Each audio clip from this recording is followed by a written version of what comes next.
Hello, everyone, and welcome to the GM Yearbook. I'm Matt. And I'm Jim. Apologies, we lied. We didn't come back with the next British Invasion show following up the last album Anniversaries for March. There is some work that still needs to be done for that one. So we're going to wrap up the April Anniversary show first because we're already late on that. So we'll get that done. But we hope you've liked the first two episodes that we've put on YouTube so far. And we hope that you hit that like button, you follow us, and maybe you tell a friend. It'd be nice if people can find us out there. Whatever helps the algorithm. That's Let's what it boost is. this. Let's Yeah. boost it. All right. So April for us, I think, was quality over quantity for music this time around. But if you were a heavy metal or hard rock fan, this is your month. This is going to be your thing. Yeah, it is a little bit, but it's good. It is really good quality. It's because it took me a while to warm up to April because I saw some of the albums and I'm like, oh man, I really don't want to have to listen to this, especially when Pink started getting votes. And no offense, I'm not a Pink hater. I respect what she does. It's just that uh I'm not really a fan of this debut album. It's that brand of pop music I just cannot listen to. Yeah, that's 2000. The album was called Can't Take Me Home. And I agree. Name recognition. I think people think Get the Party Started's on this album. It's not. There's not a song I knew off of it. And we do both have a lot of respect for Pink. We've talked about it in the audio version of the show. And her music just kind of isn't in our wheelhouse. But Correct. I even think as a debut, that's not very good. It shows she can sing, but the songwriting really isn't just there yet. But good for her because everything goes uphill afterwards. Yeah, and it does, and big time, right? Uh-huh. The Cure, we had 17 seconds that didn't make it. I was kind of a little surprised, but I'm not a my Cure knowledge is pretty based, so maybe I shouldn't be surprised. And I was kind of happy that Prince's Around the World didn't make it. Um, Love Prince. It's just not one of my Mm-hmm. favorites. It's the first. I think it's the first one after Purple Rain. Mm-hmm. Yeah, and Raspberry Beret, it's a great song, but there's not much else on the record that got me excited, and there'll be a couple of the letdowns, I'm sure. We'll let you know what they are.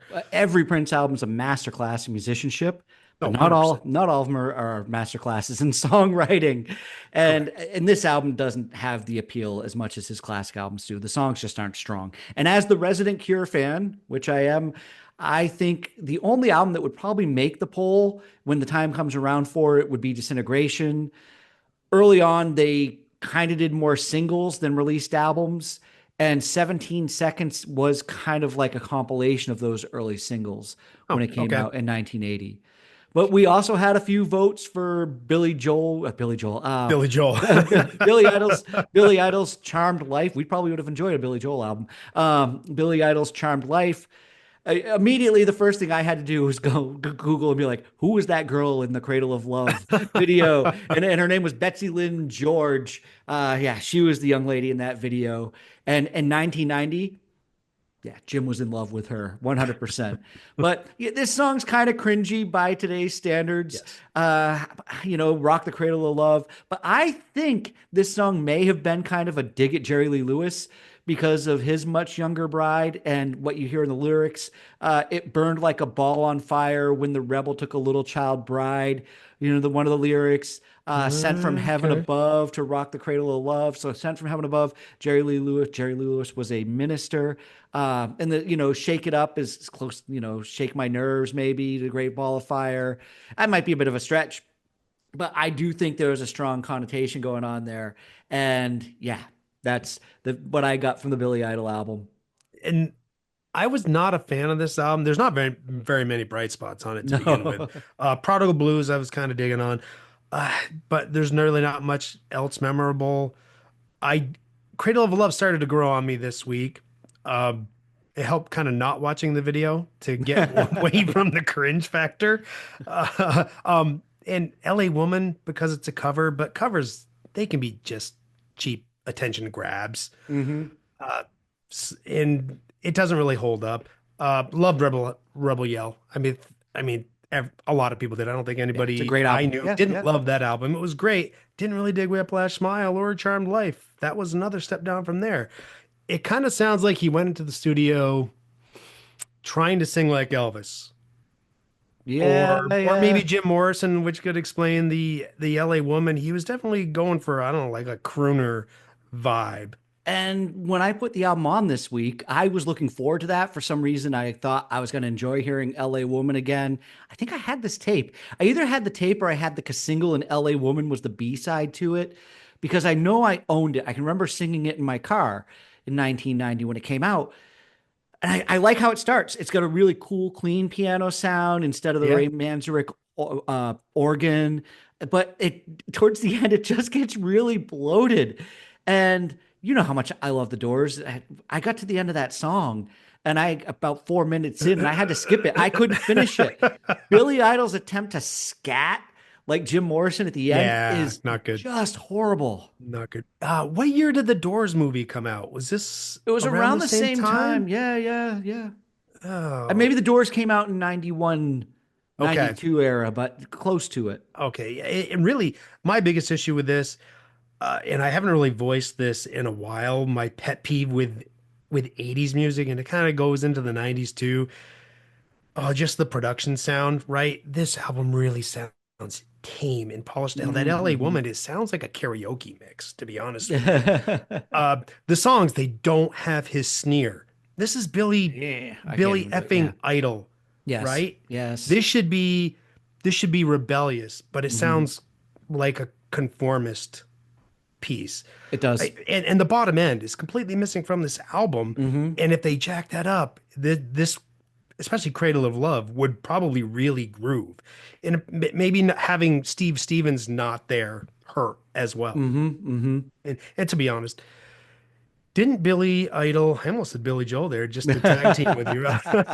Didn't Billy Idol start wearing out his welcome with Moni Moni? Oh yeah, we won't even go down that road right now. Yeah. You know, someday when we maybe talk about cover bands Yep. and nightmare songs, we can talk about Yeah. that. For But not a poll winner, we really kind of went on about that one a little no, too no, no, much. we did. We've given it too much time. Let's get to the poll winners then. Let's get to the first one. Yeah, there's an absolute banger, 1990, Public Enemy, Fear of a Black Planet. What that's such a good album. It may be one of, or could be considered probably one of the top five greatest hip hop rap albums of all time. I Mhm. used to think Flavor Flav annoyed me, and maybe his persona has always been a little over the top for my personal taste.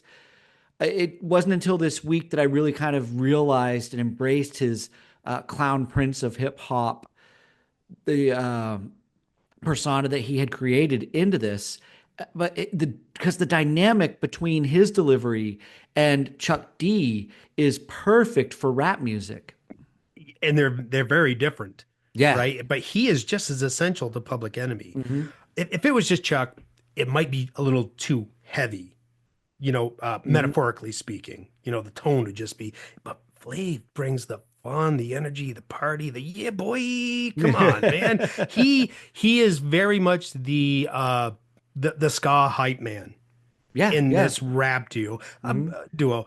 But 911 is a joke. He's got the lead on that, and that's one Yep. of the best songs on the album. I Yep. don't think there's a clunker on this album. This thing No. is spectacular. No. But I understand in the 90s he was doing a lot of reality show stuff on VH1, and I think uh, due to some editorial choices, they did kind of play up his clownishness, but Hmm. also I took it as he was performing on those shows. I don't think he Well, knows how to not perform. yeah, I think when the camera's Awesome. on, that's going to happen because Mhm. he's definitely a born entertainer. Oh, hell yeah. And, as you call them, a hype man to, Chuck D and what they're doing, when he is front and center on 911 as a joke, it's great. It's one of their most classic songs.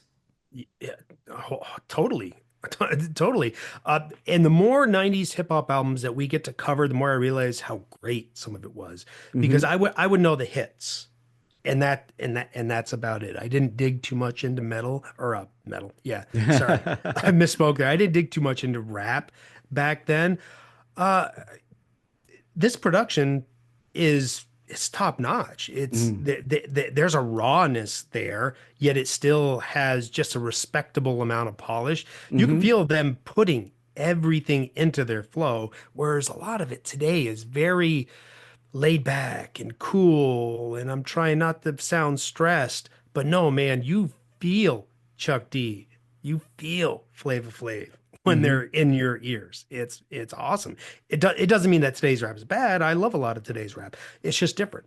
I remember being really confused by the album in 1990. I wouldn't say conflicted, just this album is still within what they call the golden age of hip hop when they Mhm. could use samples without fear of paying royalties. And there's definitely some Cool in the Gang. I heard Get Down, on a few of the different songs. And but what I really found interesting is that revisiting it, a lot of the beats match up to the gym jams that I was probably listening to around the same Hell time. yeah. Yeah.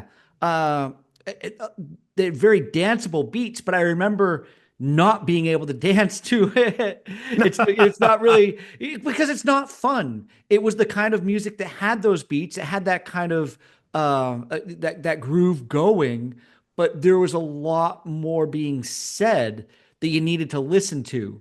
Yeah. And And they would stack drum beats too. oh, they absolutely So would. Yeah, yeah. so it But gives you, it's like, where's my one? What am I but doing here? But you take a song like Burn Hollywood Burn, which was Yeah. very much about how black people were treated in Hollywood over the decades up until the 90s. And you get a verse in there like Big Daddy Kane. They really bring out, one of the godfathers of rap and hip hop. And it's just great.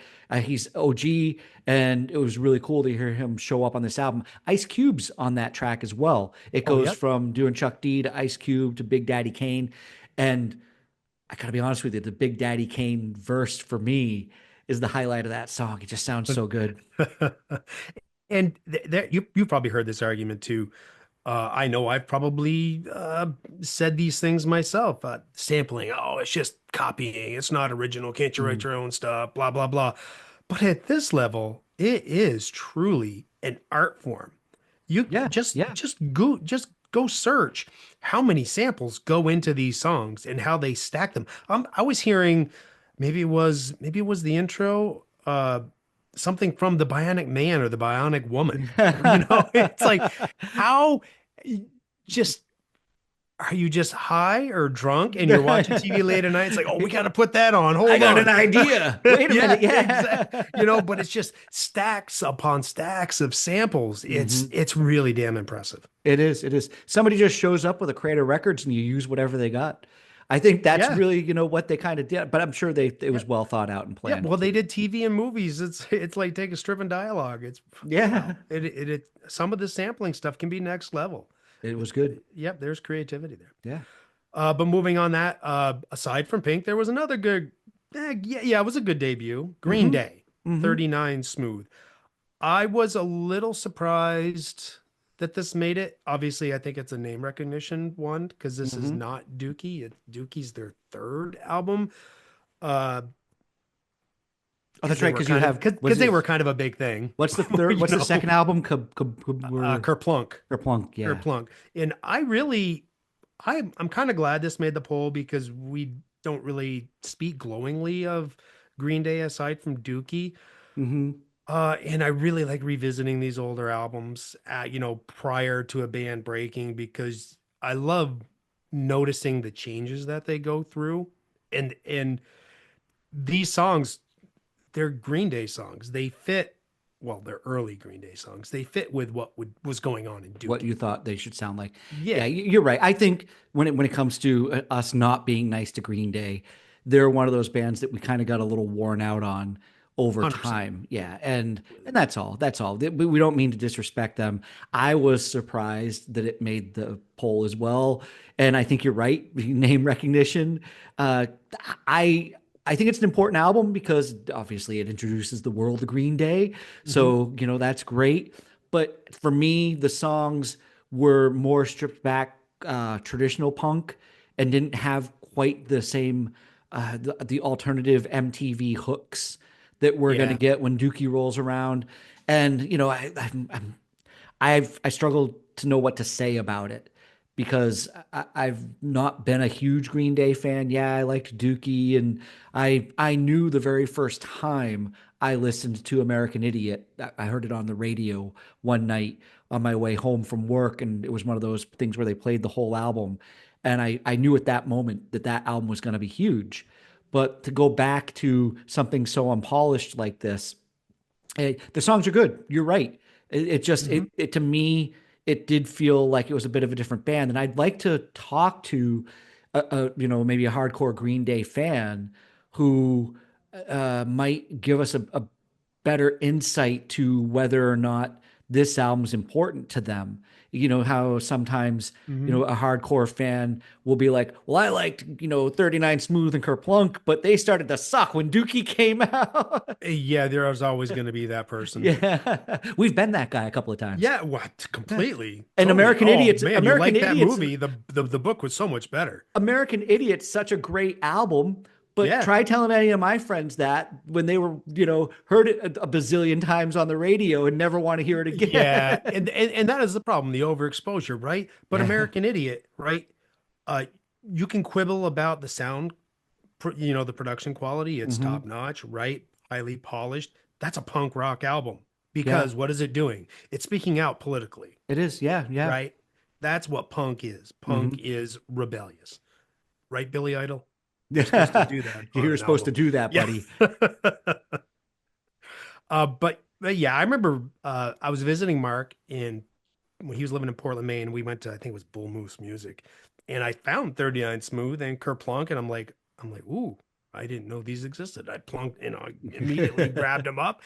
And the only thing that changed again was the sound quality. These are just Green Day songs. You got the harmonies. There's a couple songs in there, probably Don't Leave Me, I think is one of them.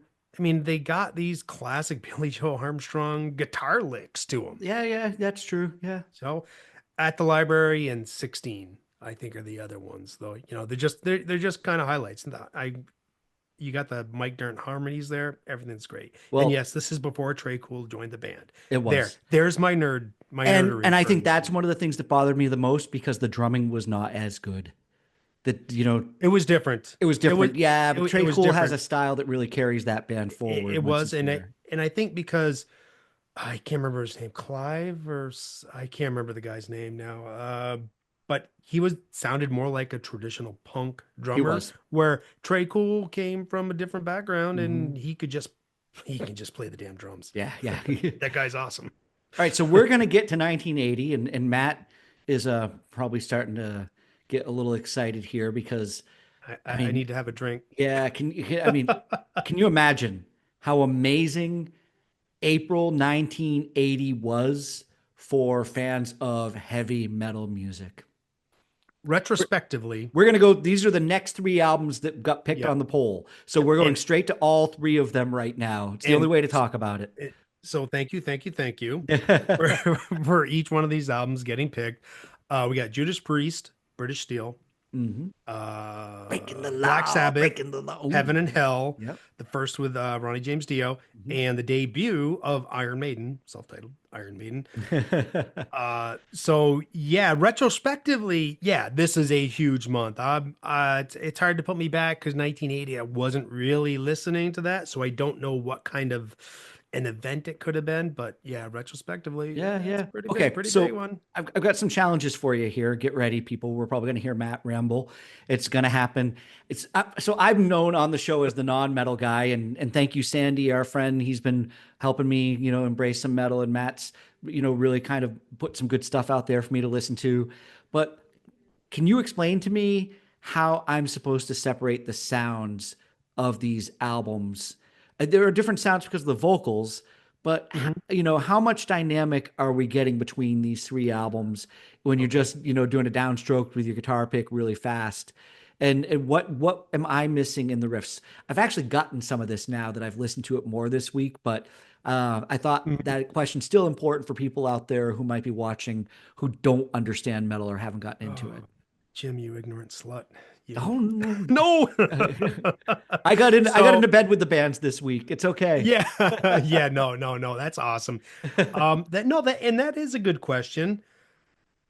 So first, let's put ourselves back into 1980. And I am by no means am like a metal expert, especially when it comes to new metal. But back in 1980, one, there's just fewer metal bands that Hmm. would probably have the reach that I would, find them. Plus, you don't have all the subgenres like you do today, right? Because I'll admit, today's metal, I don't know the bands, so it's hard for me to separate them. Hmm. Even within a specific subgenre, they all sound alike to me because I don't have the familiarity, Okay. right? So I can't really judge it. It just come off as ignorant. But just taking these three, 1980 frame of mind, Iron Maiden debut, there is definitely a punk energy I heard to it, that. Yeah. and you can get shades of prog as well, which is Hmm. kind of where they go decades down the road. They are kind of a prog metal band. Uh Steve Harris, his bass playing just sticks out like a sore thumb to me. Yeah, it's I'll really I'll good. pick it out and I'm like, damn it. Especially when like some like Run of the Hills and he starts hitting his triplets, the Steve Harris gallop. He's a very active Wait a bassist minute, Run with to a the distinct Hills. sound. That's Yeah. Maiden? That's Yeah. Priest. It's not on this album. It's not on this album. Oh, Run to the Hills is I'm oh, just saying I'm oh, just yeah, I know using what you're that talking song about. I as know an what you're example. talking about. Sorry. My Wham, brain's wham, just into the hits. wham. Yeah, yeah, Yeah, yeah. yeah, yeah. Yep, Well, yep. that was a hit, right? So In a couple more years, so let's yeah, yeah, yeah. So and the guitar tones are significantly different. Yeah, Maiden's yeah. got a thinner distortion. It's a little more trebly, and it's got more of a metal punk vibe, as I was saying. Bass sticks out a little bit more. The instruments, and this has more to do with production. The instruments really aren't fighting for frequency space. I love the way this is mixed. You can hear everything, right? Okay, yeah. British steel. So, Priest, the guitars are more refined, Hmm. right? There's more bottom end, Tipton and Downing, Glenn Tipton, KK Downing. They use palm muting. They hit more of a groove, right? There's more of that chugging and sort of like Yeah, live yep, yep. in, Okay, yeah. and they use more effects. You can hear the chorus on there, Hmm. especially as they keep going on through screaming and defenders, whatever, turbo. Uh, and with Priest, the rhythm section is holding down the fort. That's all they're doing. They're keeping that backbone a lot aligned, letting the guitars have the spotlight. And Okay. probably because British Steel is their sixth album. Whew, I remember that. Hopefully somebody point me out if I'm wrong. And they probably, at this point, they probably wanted more airplay. And because British Steel is pretty radio friendly. Yeah, If you go yeah. back to their debut, Rock-a-Rolla, the guitars are still smooth. If you want to Hmm. compare, debut to debut, they still play more of a groove than Maiden will, Hmm. and Priest has more songs that are just on the radio. They are a more radio friendly band as far as metal goes. I hear that. Now, Heaven and Hell. The guitar tone kind of sits in the middle for me. It's got the low end, and Hmm. Iommi can get into a groove. I really admire his guitar playing, but it's got just a little bit more of a bite than Priest, a little bit closer to Maiden when it comes to that. There's more riffing than power chords. And Geezer's bass isn't just dragging the root eighth notes like like they will in Judas Priest. Hmm. He's no Steve Harris. All right. No, because bass tone can be a big separator too. I think in a lot of 80s metal, especially hair, the bass is just a tool to get the job done. It's kind of a forgotten melodic instrument. It's more of a driver. Um, but and drum style and sound is huge too, right? Because back in the 70s and 80s, bands had more distinct sounds, Hmm. hands down. I agree with you. The production styles of newer music, regardless of genre, I guess I'll expand on that. It sounds like many bands, doesn't matter the genre, they just sound so similar to each other. Especially that drum sound. There's that metal drum sound that just. Yeah, and they put it and they align the beats so Hmm. much that you strip out all the character of a drummer Hmm. just for the sake of having a drum beat. Hmm. Because I used to be able to pick out musicians based on their sound and their style. Guitarists would have different sounds in it, between this group, that group. Now everything is the soundscapes are much less individual now. I gotta admit, I know very little about Black Sabbath beyond the Ozzy era. I definitely listened to a lot of their earlier albums when I was younger. And obviously we got a lot of exposure to Ozzy in his career in the 80s. It flourished, and that went more of a commercial route. Yeah, it did. The last record with Ozzy, Never Say Die, to me, that sounds, especially production wise, it sounds like an early Ozzy solo album. Even the songs, Hard Road and the title track, Never Say Die, Heaven and Hell got a little bit of a heavier sound, but it's not hard to get a heavier sound than Never Say Die. It's not that Never Say Die wasn't heavy, it just was a thinner sounding record. So, question, with Ozzy out, should they have kept the name Black Sabbath because there was such a big shift in sound? That's a good question. Because honestly, it's never really crossed my mind, and I don't know why it's never crossed my mind.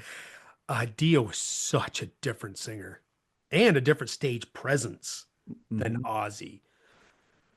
Oh boy, and these are not Ozzy sounding songs at all. I can't imagine Ozzy singing these at all. And going back to Iron Maiden, Paul Di'Anno's voice, R.I.P. October last year, we lost Paul Di'Anno, the Mhm. original Iron Maiden singer. Vocal, Paul Di'Anno's vocal, it adds to the punk edge, right? But I can totally hear Bruce Dickinson singing those songs on those first two albums with Paul Di'Anno. The songwriting from his tenure is there because Steve Harris has always been the main songwriter. Wow, I can't believe this is the first time I've been able to gush about Steve Harris. He's one of my top guys and influences when I was learning to play.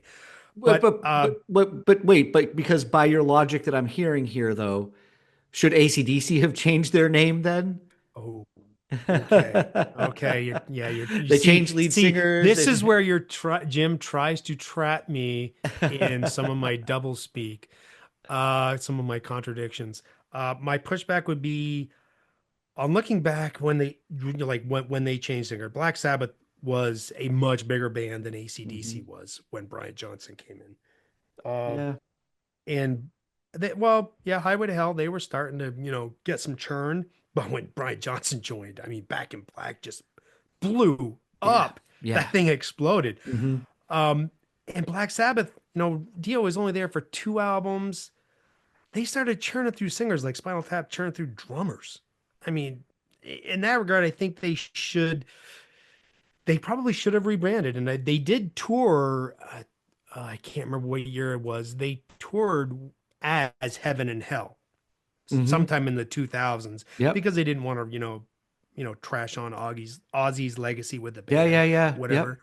And then for a while there, Tommy Iommi was the only original member in the band, and that's probably happened with others. But it's like he was just traveling with. It was like a traveling circus with him as a ringleader, going under the name of Black Sabbath, because Okay. all of that flux, in my opinion, it hurt the band's name. Hmm. Pre Brian Johnson, you before Back in Black, uh, they're classics now, but the deep dive happened because of Back in Black. Okay. The deep dive into earlier I ACDC got albums you. I got happened. you. Yeah. Uh, you could punch back because of Highway to Hell. They started getting some churn of that, but that was a top 20 album in the US, top 10 in the UK. And I will say though that Iommi's playing evolved a lot more than Angus's did. Yeah. This the style's been consistent since Yep. Or 1980 maybe for yeah, Angus.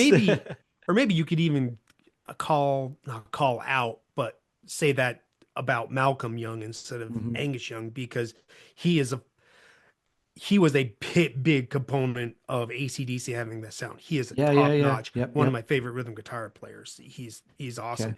And Brian Johnson's voice, it's not as big of a departure as going from Ozzy to Dio.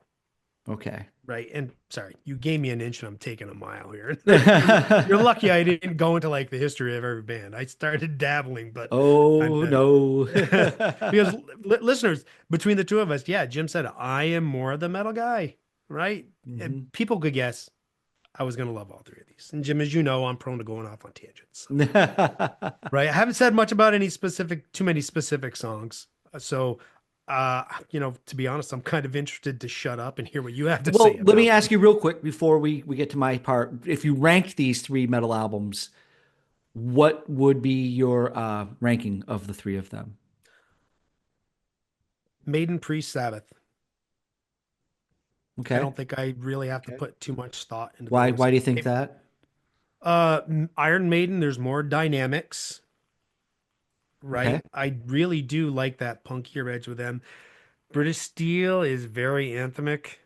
Metal Gods, Breaking the Law, Hmm. Living After Midnight, Yep. Yep. United, especially. Oh my God, Yeah. United was written to be played Dun, in dun, concert. dun. Exactly for that participation, and that's Yeah. awesome. If it's going to drive the crowd to have a good time, do it. Hmm. You don't have to be old to be wise. I started hearing, holy crap, that kind of sounds like Private Property off Turbo. So I was like, oh wow, okay, but uh Sabbath is Sabbath. At some point, Mhm. sorry, Sandy, cover your ears.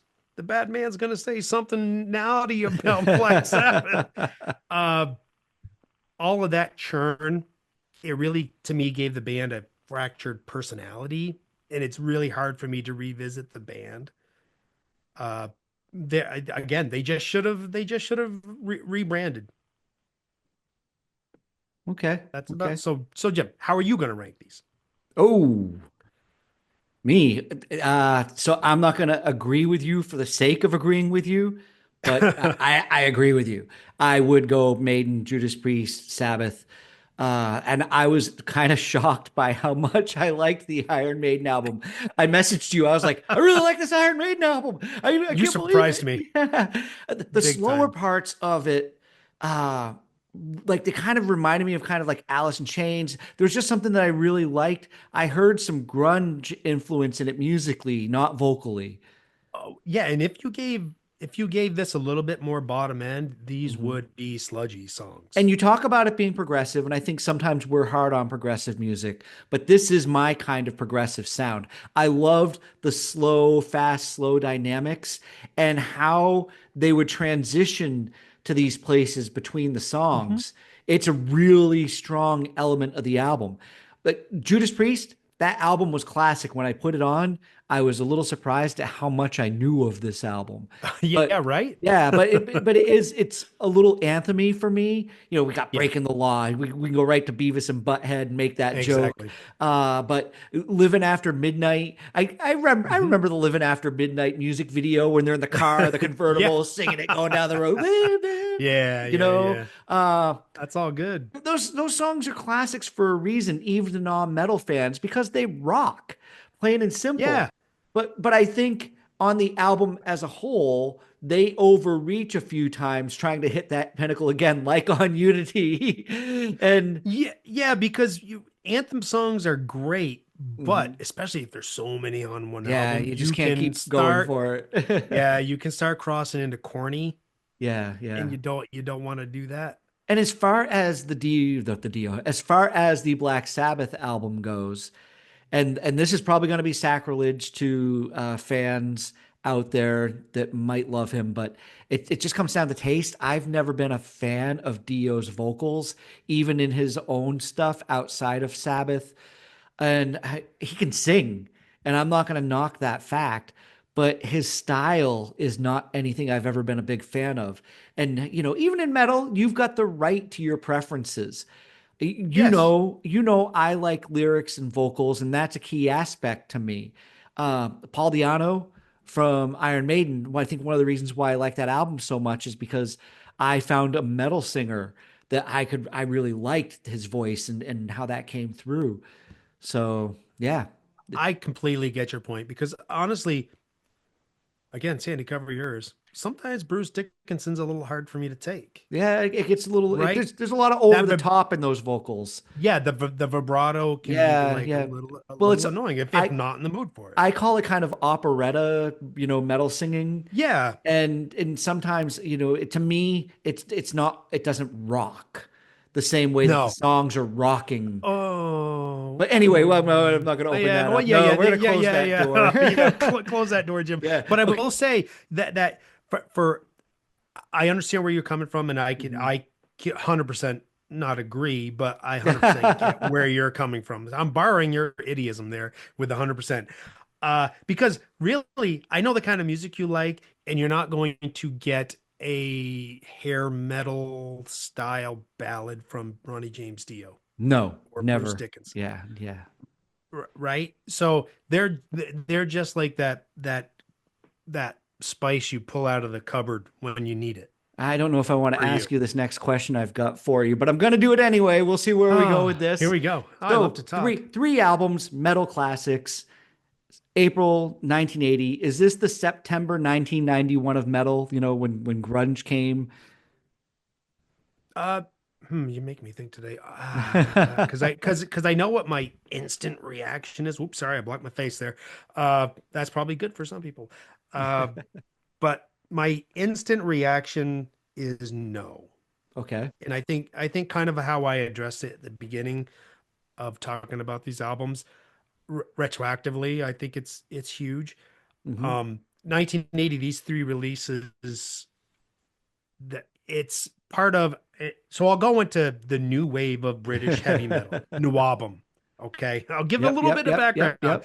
Yep. because Maiden and Priest were part of that. I don't necessarily think Black Sabbath is thought of in that way because they had been around a lot longer.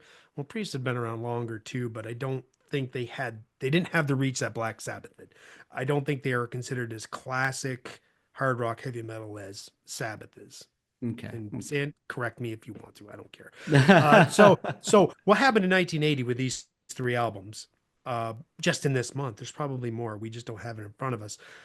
They're laying a foundation for what's going to peak in the Mm, late to mid to late 80s, right? These three albums were successful, but grunge was a sea change. okay. Grunge changed the landscape of music.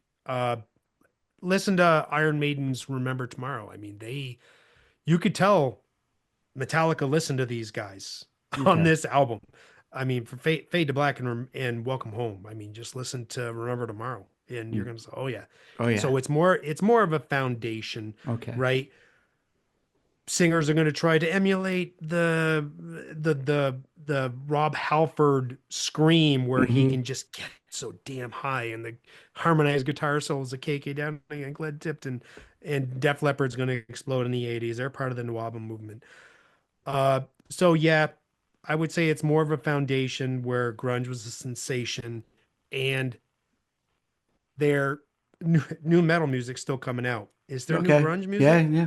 No, I you don't got think you there's new got a grunge point. music. That's yeah. You're right. There's something maybe we can talk about in another show.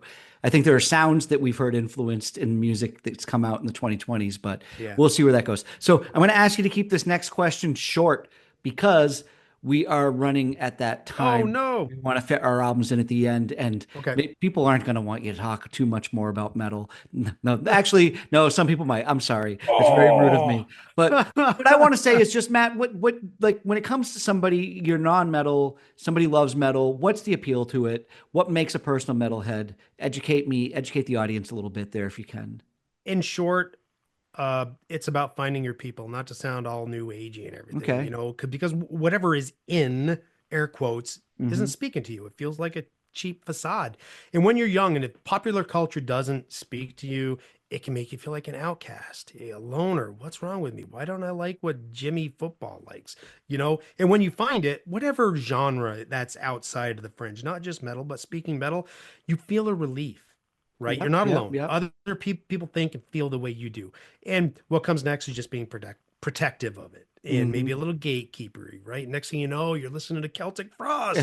Why? Because it's metal. You don't even know if you like it, but you're listening to it, right? In the end, it just feels like a validation, Okay. right? And That's it's got exactly what it is. cosplay. And it's got cosplay. See, now you've gone a step too No, far. no, No, it is too no, far I because know you know what you what? mean. No, I know it's what you you know what mean. it is though. It's kind of a way of life, and I can understand It how is. it is It is. something that people can be Yeah. part of in their life. There because there are punks, there are emo people, there are metalheads. Yep. Yep. Yeah, they're not juggalos. It's not the Yeah. same thing. Sorry, I don't know any ICP fans that wouldn't get too harsh on me about that. So I'm going to move myself along. Let's go to my pick, Okay. 1975, Aerosmith, Toys in the Attic. Kind of surprised this didn't Mm. make it because this is hands down, fight me if you want. This is Aerosmith's best album. Biggest selling album. Bit, Yeah. okay, there you go. Yep. People aren't wrong. This is a great album.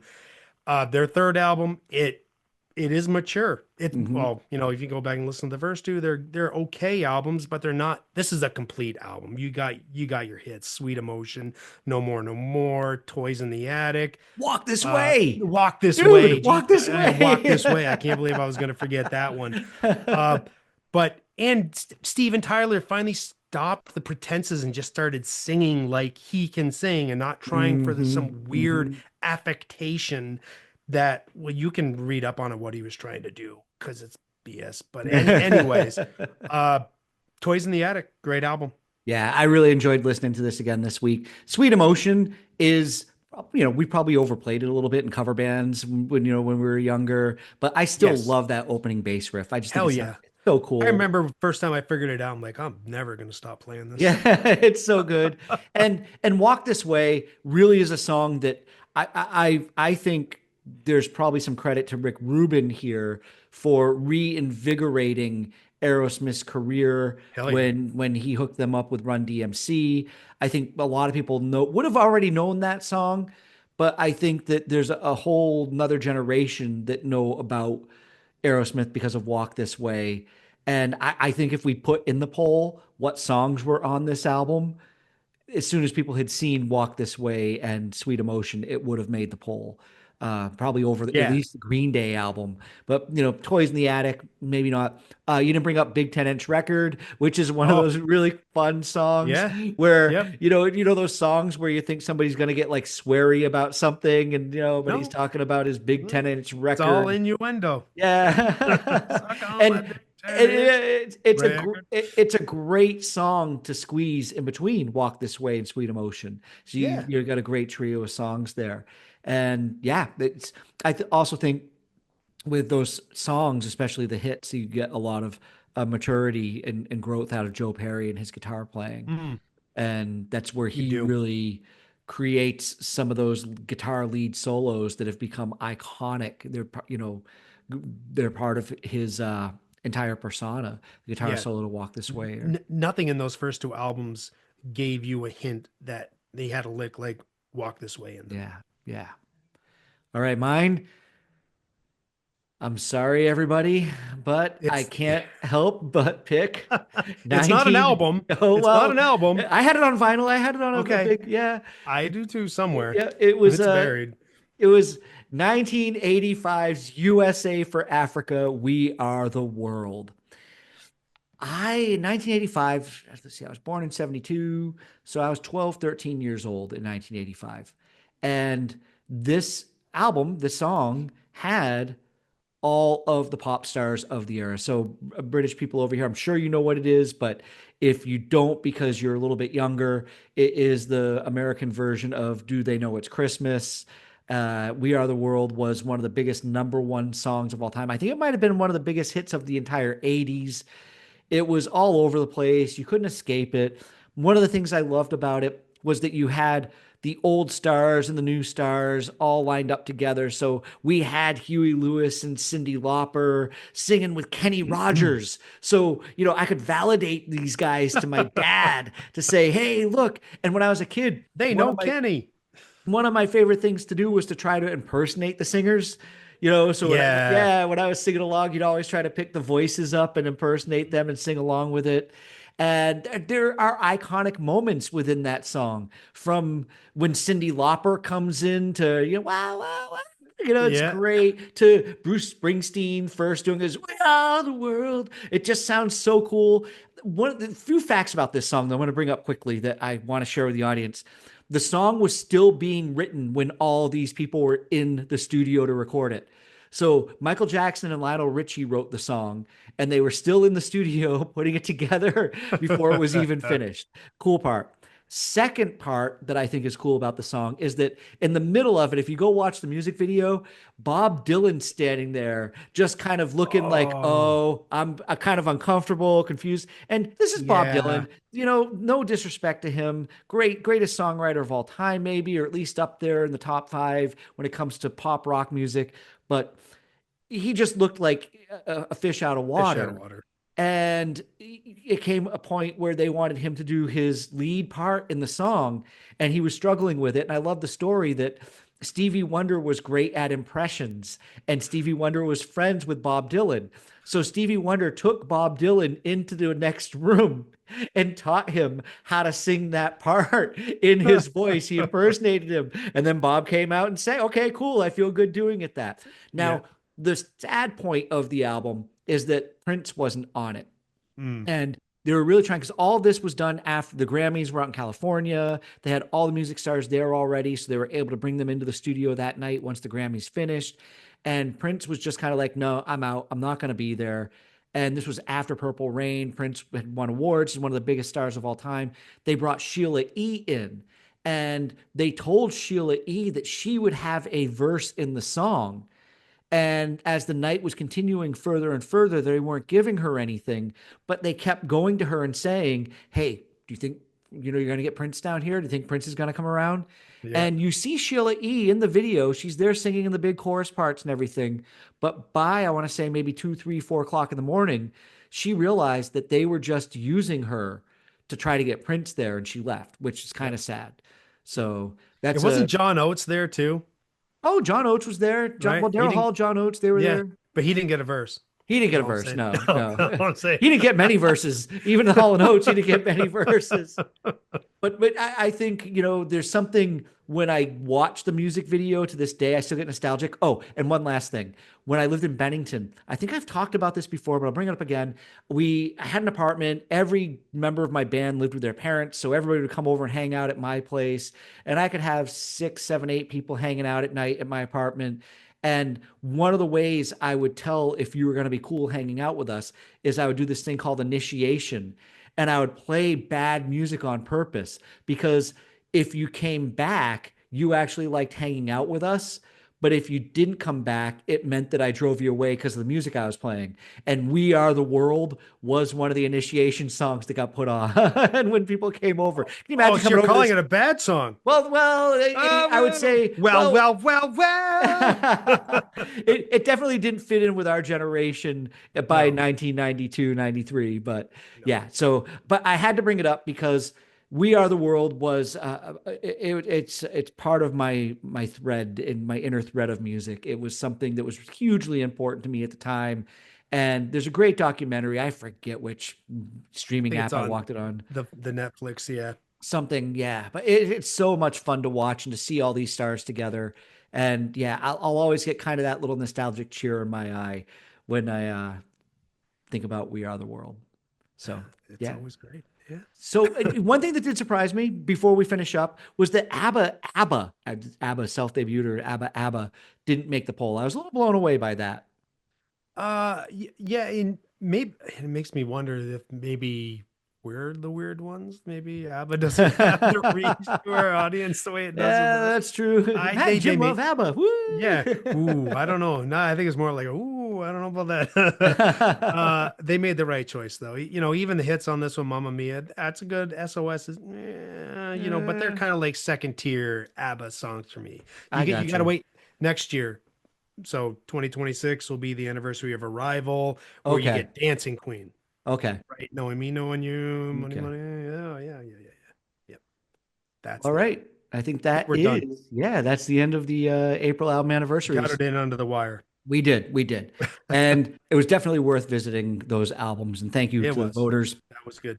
Anybody who doesn't know, we'll probably say this every single time. We have a private Facebook page. You can look it up, the Jam Yearbook. It's a group page. It's easy to join, but this is where we put our polls up. We've got about 230, 240 people who are there who vote for these albums for us. And it's a dynamic group. So it really helps us get different things to talk about aside from the things we're going to choose, like We Are the World, Yeah. and bring to the show. Just Uh, come on in and be cool. yeah, just come on in. That's all you need to do. And what would be really cool, so generic saying this, what would be really cool would be if you hit that like and subscribe button on Oh, are we YouTube. supposed to point to that stuff, Yeah, hit Jim? that It's like button right down it's like there. right on there. We can probably talk to Shane and ask him to put up a little bing thing Bing. for us. I Yeah, shouldn't there have we said go. that. Shane's our helper elf. He Yeah, does a good job for us in the we're very background. thankful for what Shane Yeah, does thanks, because Shane. he puts this whole video together for us for YouTube. So, Yep. Shane, thanks for your work. And yeah, we are very thankful for everybody who listens, no matter where you are. It's a joy to come on here and to be able to talk to Matt over 35 years of friendship and talking about music together. And Yeah, it just well has, done. yeah, there's no reason to stop now. I don't know why you almost sounded like a Starship song there for a while. But I'm not going to go there. Thank you. Thank you. We don't need all the hoopla anyways. So, but anyways, everybody, thank you for tuning into the Jam Yearbook once again. Like Jim said, come to the page, do the likes and the subscribes and all that horse hockey, and come back next time. We'll look forward to seeing you. What are we gonna do next time, Jim? Have we even discussed that yet? I don't think we have, and if we do discuss it, we'll probably end up lying to the Yeah, audience I know anyway. exactly. Let's come Once a back. liar, always Let's a liar. let's come back with the May album anniversaries, and then we'll be Sounds caught good up. to me. All right, let's do that. Then that way we'll be ready to go, and then we can break it back into the genres because we've got some different ideas. And when we talk about genres, we aren't just talking about like rap, metal, da da da. I mean, we talked about maybe doing like TV show theme songs, which could be kind of fun. So That's gonna be let's fun. make it a good time. Yeah, we will. All right, everybody, take care. Great to see you, Matt. Bye, Jim. Bye, Bye, Matt. everybody, and thanks for tuning in. Come back next time. May's Peace. just around the corner. Oh, I almost said it early. Peace, love, and podcast.